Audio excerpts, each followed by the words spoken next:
नमस्कार। सुबह 8 बजे के समाचारों में आपका स्वागत है। आपके साथ मैं हूं पूजा पांडे। समाचारों का रुख करते हैं। कृतज्ञ राष्ट्र आज अटल बिहारी वाजपेयी को उनकी जयंती पर नमन कर रहा है। अटल जी की जयंती को आज देश भर में सुशासन दिवस के रूप में मनाया जा रहा है, जहां वाजपेयी का जन्म 25 दिसंबर 1924 को मध्य प्रदेश के ग्वालियर में रहने वाले एक विनम्र स्कूल शिक्षक के परिवार में हुआ था। अटल जी राजनीति के क्षेत्र में 4 दशकों तक सक्रिय रहे। आइए देखते हैं उन्हीं पर आधारित ये खास रिपोर्ट। 25 दिसंबर 1924 को मध्य प्रदेश के ग्वालियर में जन्म हुआ था अटल बिहारी वाजपेयी का। अटल बिहारी वाजपेयी जैसा विशाल व्यक्तित्व उम्र के नंबरों से कहीं परे और विराट है। उनका राजनीतिक सफर 4 दशक से ज्यादा का रहा। नेतृत्व क्षमता ऐसी जिसमें भाजपा ने 2 लोकसभा सीटों से शुरुआत कर केंद्रीय सत्ता हासिल की। साल 1984 में भाजपा को लोकसभा में 2 सीट ही हासिल हुई थी, जिसमें अटल बिहारी वाजपेयी ग्वालियर सीट से खुद चुनाव हार गए थे। लेकिन साल 1999 में वाजपेयी के ही नेतृत्व में देश में एक गठबंधन सरकार बनी। वे पहले ऐसे गैर कांग्रेसी प्रधानमंत्री बने जिसने अपना कार्यकाल पूरा किया।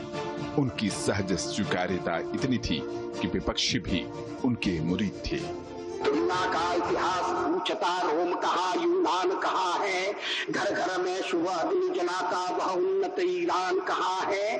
दीप बुझे पश्चिमी गगन के व्याप्त हुआ बरबर अंधियारा, किंतु चीर कर थमकी छाती चमका हिंदुस्तान हमारा। उन्होंने संसद के लिए पहली बार साल 1952 में चुनाव लड़ा और 2004 में आखिरी बार। अटल बिहारी वाजपेयी साल 1957 में पहली बार उत्तर प्रदेश के बलरामपुर लोकसभा सीट से निर्वाचित होकर संसद पहुंचे थे, जिसके बाद वे 5वीं, 6ठी और 7वीं लोकसभा, फिर उसके बाद 10वीं, 11वीं और 12वीं और उसके बाद 13वीं लोकसभा में चुनाव जीतकर संसद पहुंचे। इसके अलावा 1962 और 1986 में वे राज्यसभा के सदस्य भी रहे। संसदीय जीवन से अलग वाजपेयी का राजनीतिक जीवन जनसंघ के जमाने से रहा।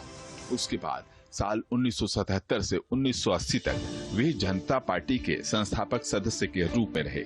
उस वक्त जनसंघ का जनता पार्टी में ही विलय हो गया था।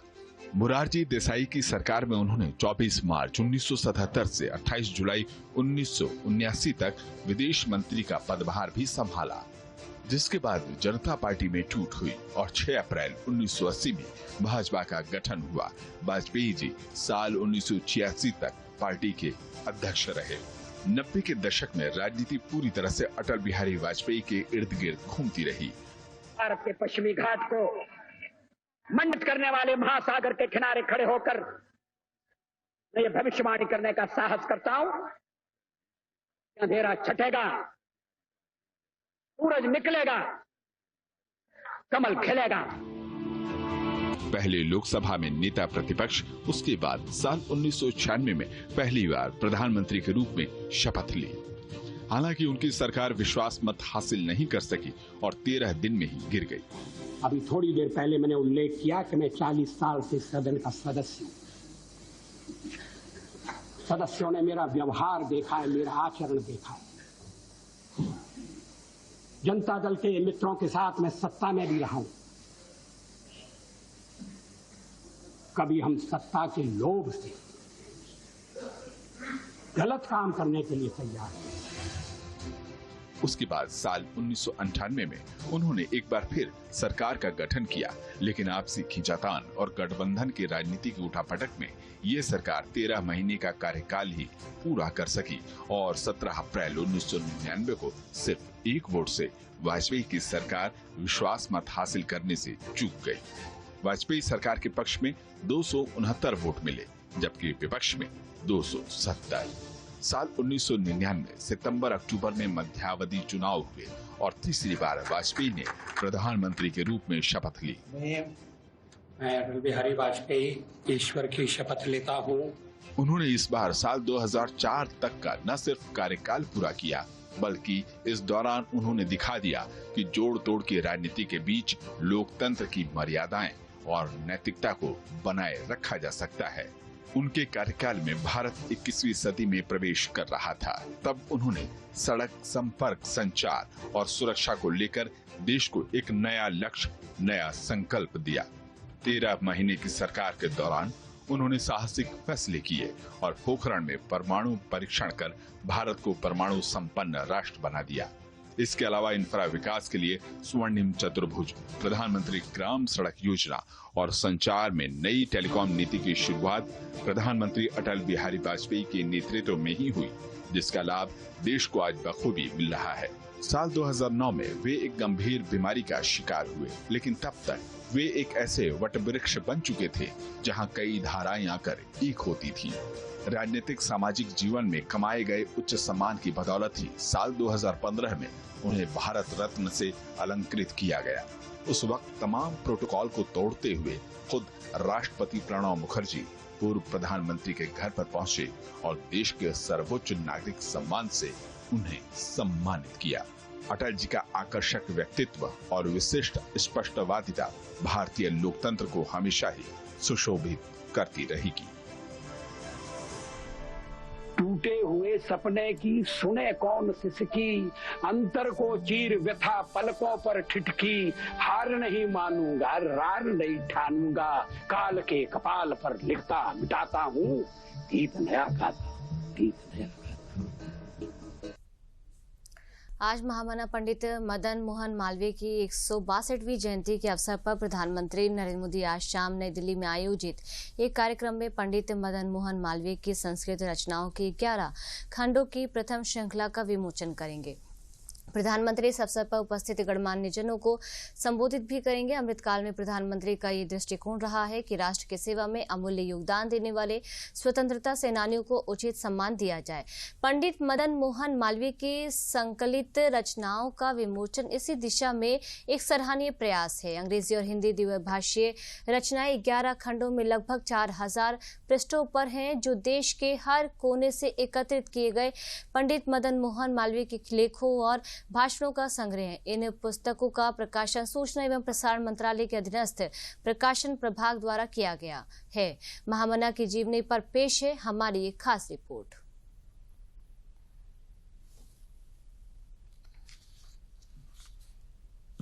मोहन मालवीय की 162वीं जयंती मनाई जा रही है। उनका जन्म 25 दिसंबर 1861 को उत्तर प्रदेश के इलाहाबाद में हुआ था। पंडित मदन मोहन मालवीय एक महान शिक्षाविद, बेहतरीन वक्ता और एक प्रसिद्ध राष्ट्रीय नेता थे। उनके योगदान के चलते महात्मा गांधी ने उन्हें महामना की उपाधि दी थी और भारत के दूसरे राष्ट्रपति डॉक्टर एस राधाकृष्णन ने उन्हें कर्मयोगी का दर्जा दिया था। उन्होंने स्वतंत्रता संग्राम के आंदोलनों और आर्थिक व सामाजिक विकास से जुड़ी विभिन्न गतिविधियों में हिस्सा लिया।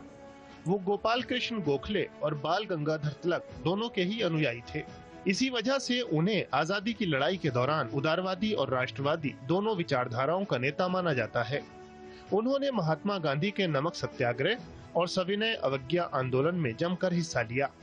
इन आंदोलनों में उनकी इसी सक्रियता की वजह से वो गिरफ्तार भी हुए। उन्हें 1909, 1918, 1932 और 1933 में कांग्रेस कमेटी का अध्यक्ष चुना गया। पंडित मदन मोहन मालवीय एक सफल समाज सुधारक और नीति निर्माता थे। उनको गिरमिटिया मजदूरी प्रथा को समाप्त करने में उनकी भूमिका के लिए भी याद किया जाता है। हरिद्वार के भीमगोड़ा में गंगा के प्रवाह को प्रभावित करने वाली ब्रिटिश सरकार की नीतियों के चलते उन्होंने 1905 में गंगा महासभा की स्थापना की। उन्होंने 1909 से 1920 के बीच 11 वर्ष तक इंपीरियल लेजिस्लेटिव काउंसिल के सदस्य के रूप में काम किया। उन्होंने मुंडकोपनिषद के महावाक्य सत्यमेव जयते को लोकप्रिय बनाया। अब ये भारत का राष्ट्रीय आदर्श वाक्य है। उनके प्रयासों के चलते ही देवनागरी लिपि को ब्रिटिश भारतीय अदालतों में पेश किया गया। मदन मोहन मालवीय एक प्रख्यात वकील भी थे। उन्होंने चौरी चौरा कांड में 170 भारतीयों को हुई फांसी की सजा के मामले में 151 लोगों को फांसी के फंदे से छुड़ा लिया था। उन्होंने 1915 में हिंदू महासभा की स्थापना में भी महत्वपूर्ण भूमिका निभाई थी। इसके बाद 1916 में मदन मोहन मालवीय ने बनारस हिंदू विश्वविद्यालय की स्थापना की।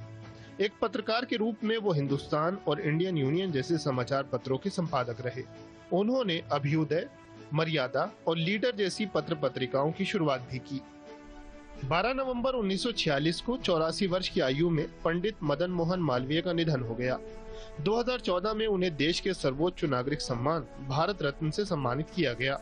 2016 में भारतीय रेलवे ने पंडित मदन मोहन मालवीय के सम्मान में वाराणसी नई दिल्ली महामना एक्सप्रेस की शुरुआत की।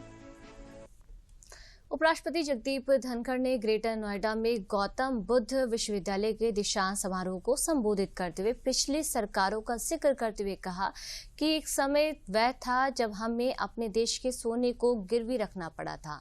आज भ्रष्टाचार का बोलबाला नहीं है। एक जमाना था कि बिना करप्शन को सलाम किए हुए कोई काम नहीं होता था।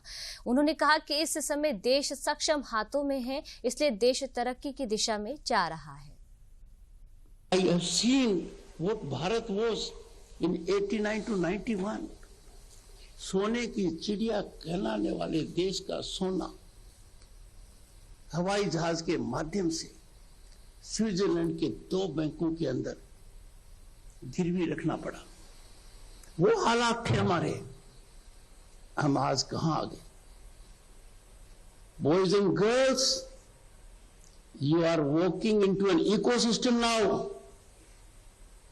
जहां भ्रष्टाचार का बोलबाला नहीं है। एक जमाना था power corridors were infested with power brokers. बिना करप्शन को सलाम किए हुए कोई काम होता नहीं था। These elements, nefarious elements, leveraged decision making in the higher echelons of power at the state and center. और आज क्या है? चाणक्य की नीति को अपनाकर झट से उनको नष्ट कर दिया।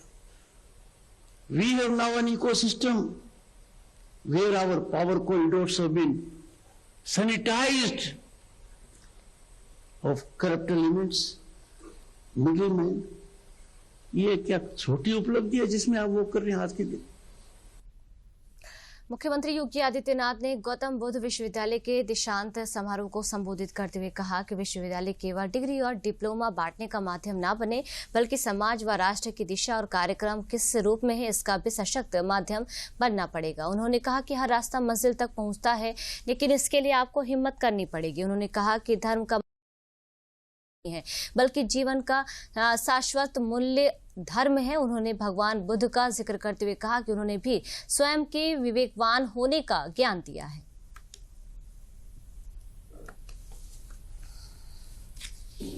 आपने यहाँ जब विश्वविद्यालय के कुलपति आपको दीक्षांत उपदेश दे रहे थे, दीक्षांत उपदेश भी भारत के गुरुकुल की परंपरा में उपनिषदों की 33 उपनिषद के उपदेश हैं, जिसमें एक गुरु शिक्षा के उपरांत अपने शिष्य को उपदेश दे रहा है। उपदेश क्या है? भाई तुमने जो कुछ भी अर्जित किया है इसका सार क्या है? सार यही है, सत्यम वद धर्मम चला। सत्य बोलना और धर्म का आचरण करना। बुद्ध भी यही कहते हैं, धम्मम शरणम गच्छामि, धर्म की शरण में जाता हूं। शरणम गच्छामि, बुद्धम शरणम गच्छामि का मतलब बुद्ध की शरण में मत आओ, बुद्धि की शरण में। बुद्ध का मतलब विवेक से है। हम विवेकशील बने जीवन में। कोई कार्य करना हो 10 बार सोचो, और जब एक बार आगे बढ़ जाओ तो फिर पीछे मत हटो। भारतीय कुश्ती संघ की गतिविधियों को निलंबित करने के बाद खेल मंत्रालय ने भारतीय ओलंपिक संघ को पत्र लिखकर भारतीय कुश्ती संघ के संचालन के लिए एडॉब कमेटी बनाने को कहा है। खेल मंत्रालय ने अपनी चिट्ठी में कहा है कि IOA राष्ट्रीय खेल विकास संहिता 2011 के मुताबिक चलाए WFI का अंतरिम कामकाज है। केंद्रीय खेल मंत्रालय ने नवनिर्वाचित भारतीय कुश्ती संघ की गतिविधियों को निलंबित कर दिया है। हाल ही में कुश्ती महासंघ का चुनाव हुआ था, जिसमें संजय सिंह को अध्यक्ष चुना गया था। वहीं खेल मंत्रालय ने भारतीय ओलंपिक संघ को पत्र लिखकर भारतीय कुश्ती संघ के संचालन के लिए एडॉक कमेटी बनाने को कहा है।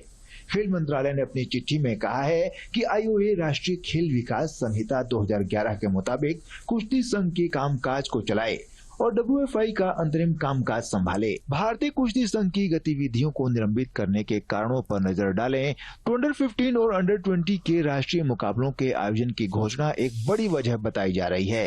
राष्ट्रीय मुकाबलों की घोषणा जल्दबाजी में की गई। इसके लिए पहलवानों को समय रहते सूचना उपलब्ध नहीं कराई गई। भारतीय कुश्ती संघ के संविधान के प्रावधानों का भी पालन नहीं किया गया। भारतीय कुश्ती संघ के संवैधानिक प्रावधानों और राष्ट्रीय खेल विकास संहिता दोनों का उल्लंघन किया गया। पारदर्शिता और उचित प्रक्रिया का पालन नहीं किया गया। एथलीटों, हितधारकों और जनता के बीच विश्वास बनाए रखना महत्वपूर्ण है। अंतर्राष्ट्रीय कुश्ती महासंघ UWW ने भारतीय कुश्ती संघ का निलंबन खत्म करने की आधिकारिक सूचना फिलहाल जारी नहीं की है। ऐसे में अब कुश्ती संघ के कामकाज को देखने के लिए अंतरिम समिति बनाई जाएगी, जो अगले आदेश तक भारतीय कुश्ती से जुड़े तमाम फैसले लेगी और भारतीय कुश्ती संघ के दैनिक कामकाज को देखेगी। इनमें खिलाड़ियों का चयन, अंतर्राष्ट्रीय प्रतियोगिताओं के लिए खिलाड़ियों की प्रविष्टि भेजना और खेल प्रतियोगिताओं का आयोजन शामिल है।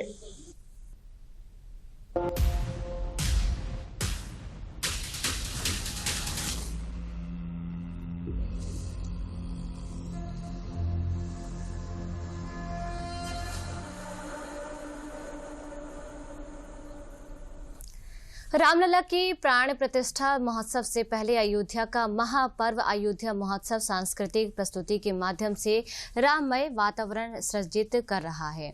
18 दिवसीय अयोध्या महोत्सव का उद्घाटन केंद्रीय राज्य मंत्री अश्विनी चौबे ने किया। इस अवसर पर उन्होंने कहा कि केंद्र और प्रदेश सरकार अयोध्या को विश्व स्तरीय नगरी के रूप में स्थापित कर रही है और भारत सरकार का पर्यावरण मंत्रालय अयोध्या को इको फ्रेंडली स्वरूप प्रदान करेगा। उन्होंने आह्वान किया कि अयोध्या आने वाले भक्त तुलसी का एक पौधा अयोध्या लाएं और भगवान राम के चरणों में समर्पित करें।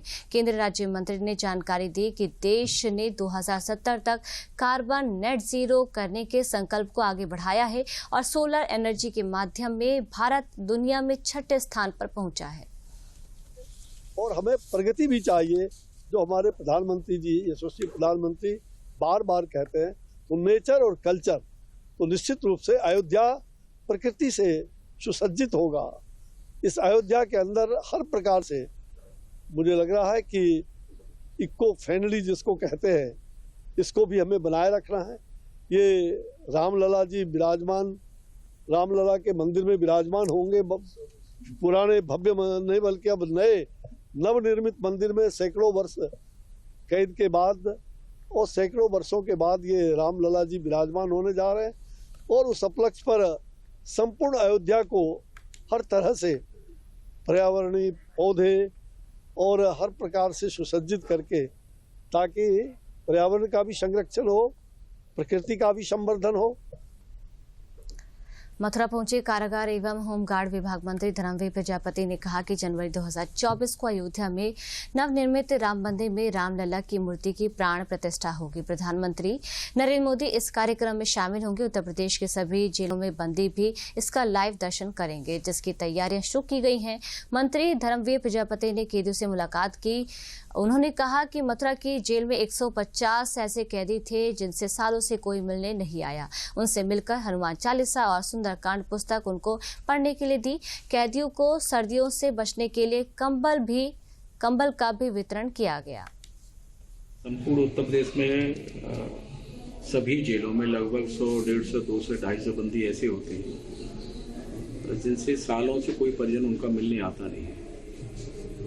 जेल की बैरकें बड़ी बड़ी होती हैं और जेल के जो कंबल मिलते हैं उसी में उनको सर्दियां बितानी होती हैं और परिवार का कोई भी व्यक्ति जब मिलने नहीं आता है तो कोई गर्म कपड़ा उनको नहीं मिल पाता है। इस कारण से संपूर्ण प्रदेश में एक अभियान चला कर हम ऐसे कैदियों को कंबल वितरण करना, गर्म कपड़े वितरण करना, ये कार्यक्रम हमारा चलता है। उसी के तहत आज मथुरा की जेल में लगभग 150 कैदी ऐसे थे जिनसे कोई मिलने नहीं आता था, उनका कोई परिजन नहीं आता था। उसमें करीब 50 बंदी बुजुर्ग बंदी थे, तो उनके लिए हमने 2-2 कंबल दिए हैं।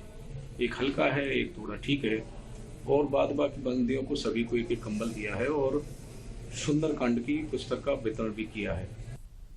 बहराइच के 1 दिवसीय भ्रमण पर आए जल शक्ति मंत्री स्वतंत्र देव सिंह ने विकासखंड पयागपुर के ग्राम कोल्हुआ पहुंचकर जल जीवन मिशन हर घर जल कार्यक्रम के तहत 307.07 लाख की लागत से निर्मित ग्राम कोल्हुआ पाइप पेयजल परियोजना का स्थलीय निरीक्षण किया। साथ ही पेयजल परियोजना का शुभारंभ किया। यहां पर 16 यूनिट के साथ जनरेटर की सुविधा भी उपलब्ध है ताकि 24 घंटे विद्युत की आपूर्ति बनी रहे।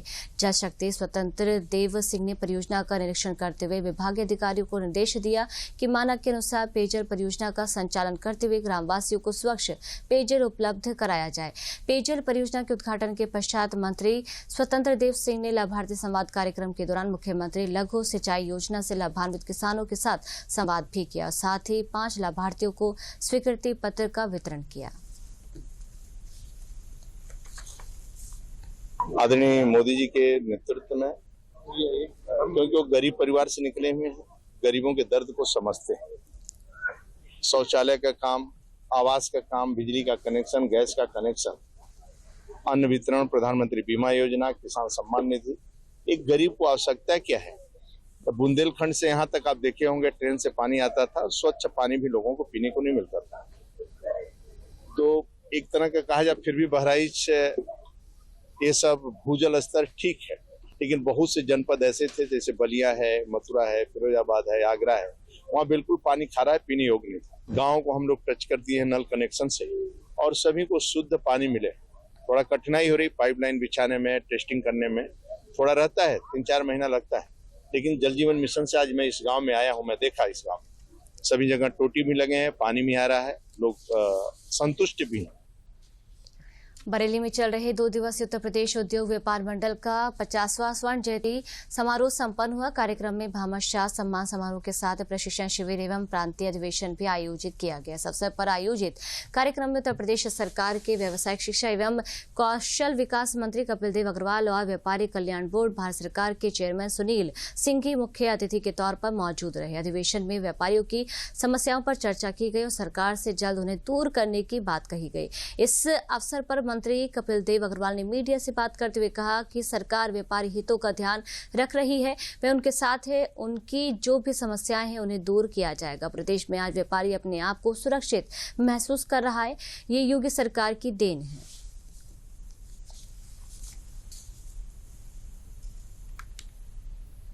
व्यापारी की तरफ आज कोई आंख निकाल करके देखने की हिम्मत नहीं कर सकता। हमारे मुख्यमंत्री योगी आदित्यनाथ की ताकत, उनकी ऊर्जा, उनका काम करने की शैली और व्यापारियों के लिए उनका संरक्षण, आज व्यापारी सुरक्षित महसूस कर रहा है। देश की रीढ़ है, आर्थिक रीढ़ है, हमेशा जीएसटी के माध्यम से, टैक्स के माध्यम से देश को ऊर्जा देने का काम करता है और देश की मुख्य धारा में शामिल है। मैं सभी का अभिनंदन करता हूँ। भारत का संकल्प हमारे प्रधानमंत्री जी का है, उसमें व्यापारी बंधुओं का बहुत बड़ा योगदान है और हमेशा राष्ट्र की मुख्य धारा में है, हमेशा कंधे से कंधा मिला करके देश को ताकत देने का काम। आजादी के बाद पहली बार माननीय मोदी जी ने राष्ट्रीय व्यापारी कल्याण बोर्ड का गठन किया और उस बोर्ड के माध्यम से व्यापारियों के हित रक्षा और सुरक्षा व्यवस्था और कल्याण के लिए अलग अलग प्रकार की योजनाओं के माध्यम से और उनके जो व्यापार करने का तौर तरीका है, जो पद्धति है, उसमें कैसे सरलीकरण हो, जो पुराने कानून है उसमें कैसे एक्ट में बदलाव किया जाए, या फिर लाइसेंस सिस्टम अभी अब केंद्र सरकार ने 1 विंडो लाइसेंस सिस्टम और ऑनलाइन सिस्टम कर दिया है। अब व्यापारियों को 60 साल के बाद मिलेगी 3000 रुपया जो पेंशन प्रतिभा मिलेगी।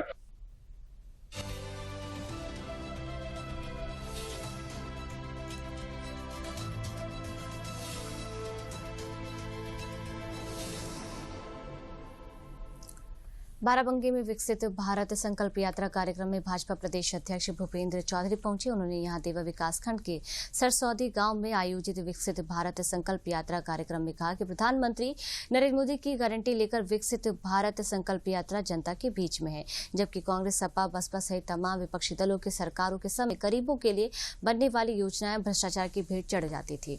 पीएम मोदी का सपना विकसित, आत्मनिर्भर और विश्व का नेतृत्व करने वाला भारत है। 2047 तक भारत को विकसित राष्ट्र बनाना है। वहीं इस दौरान खेल मंत्रालय द्वारा नव निर्वाचित कुश्ती संघ को भंग करने के मामले पर भूपेंद्र चौधरी ने कहा कि हमारी सरकार और पार्टी न्याय की प्रक्रिया में विश्वास रखती है। सरकार ने किसी के दबाव में ये फैसला नहीं लिया है, खेल मंत्रालय ने सोच समझकर ये फैसला लिया होगा। वहीं संसद में उपराष्ट्रपति की मिमिक्री को लेकर भूपेंद्र चौधरी ने कहा कि लोकतंत्र में इस तरह के व्यवहार की कोई जगह नहीं है।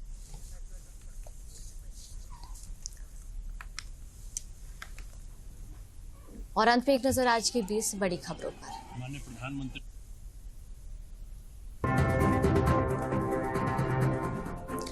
पूर्व प्रधानमंत्री अटल बिहारी वाजपेयी की जयंती को सुशासन दिवस के रूप में मनाया जाता है। इस बार 99वीं जयंती पर भाजपा देश भर में कई कार्यक्रम आयोजित करेगी। इस मौके पर पीएम मोदी अटल स्मारक पर पुष्पांजलि अर्पित करेंगे।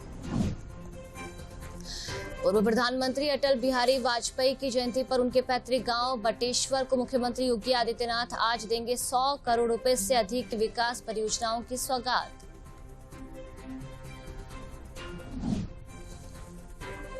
पंडित मदन मोहन मालवीय की संग्रहित रचनाओं को पीएम मोदी करेंगे विमोचन। पंडित मदन मोहन मालवीय की 162वीं जयंती पर होगा विमोचन। मदन मोहन मालवीय के लेखों और भाषणों को 11 खंडों में किया गया है तैयार। प्रधानमंत्री नरेंद्र मोदी आज मजदूरों का हित मजदूरों को समर्पित कार्यक्रम में भाग लेंगे और वर्चुअल रूप से इंदौर के हुकुमचंद कारखाने के श्रमिकों को करेंगे संबोधित। सुशासन दिवस पर आयोजित किया जा रहा है ये कार्यक्रम। विदेश मंत्री डॉक्टर एस जयशंकर 25 से 29 दिसंबर तक रूस के दौरे पर रहेंगे। उप प्रधानमंत्री डेनिस मंटूरोव विदेश मंत्री लावरोव से मुलाकात करेंगे डॉक्टर एस जयशंकर। खेल मंत्रालय ने नवनिर्वाचित भारतीय कुश्ती संघ की गतिविधियों को किया निलंबित। खेल मंत्रालय ने भारतीय ओलंपिक संघ को लिखा पत्र। भारतीय कुश्ती संघ के संचालन के लिए एडहॉक कमेटी बनाने को कहा। पीएम मोदी ने वतन को जानो कार्यक्रम के तहत जम्मू कश्मीर के छात्रों से किया संवाद। जम्मू कश्मीर के विभिन्न जिलों के 250 विद्यार्थी कर रहे हैं देश का दौरा।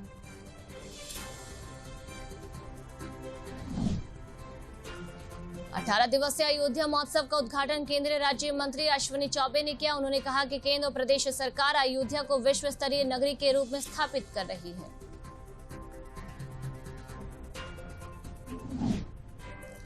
उपराष्ट्रपति जगदीप धनखड़ ने आज ग्रेटर नोएडा में गौतम बुद्ध विश्वविद्यालय के दीक्षांत समारोह को किया संबोधित। कहा देश में अब भ्रष्टाचार की नहीं कोई जगह। उन्होंने उत्तर प्रदेश को बताया निवेश के लिए सबसे उत्तम जगह। मुख्यमंत्री योगी आदित्यनाथ ने दीक्षांत समारोह में कहा कि धर्म पूजा पद्धति नहीं है, जीवन के शाश्वत मूल्य हैं। विश्वविद्यालय केवल डिग्री डिप्लोमा बांटने का माध्यम न बने बल्कि समाज और राष्ट्र को विकसित बनाने का संदेश दे। दुनिया भर में पूरे उत्साह से मनाया जा रहा है क्रिसमस का पर्व। क्रिसमस के अवसर पर पूरे देश में खुशी का माहौल। क्रिसमस पर घरों, बाजारों, गिरजाघरों को रंग बिरंगी लाइटों से सजाया गया है। बाराबंकी पहुंचे भाजपा प्रदेश अध्यक्ष भूपेंद्र चौधरी। कहा कांग्रेस से सपा बसपा सहित तमाम विपक्षी दलों की सरकारों के समय गरीबों के लिए बनने वाली योजनाएं भ्रष्टाचार की भेंट चढ़ जाती थी।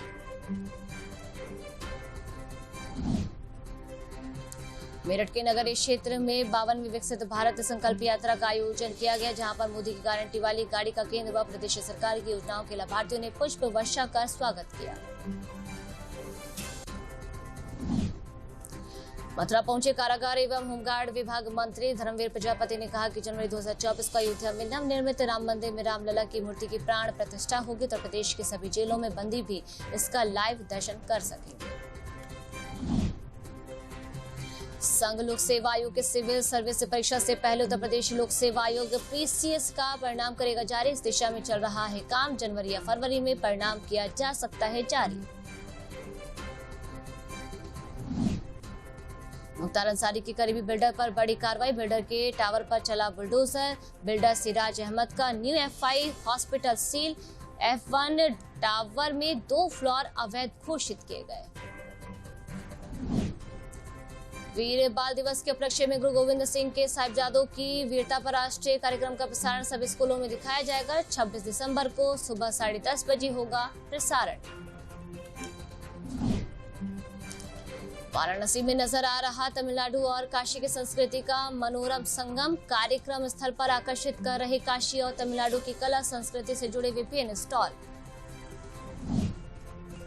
महाकुंभ से पहले प्रयागराज में बड़े हनुमान मंदिर का होगा कायाकल्प। मेला क्षेत्र में स्थित लेटे हनुमान मंदिर की है पौराणिक महत्ता। 40 करोड़ की लागत से मंदिर परिसर के कायाकल्प की योजना।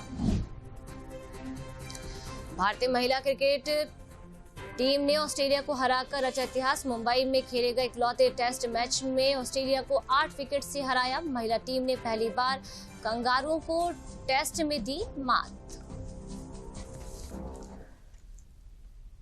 समाचारों में मेरे साथ फिलहाल के लिए इतना ही। नमस्कार।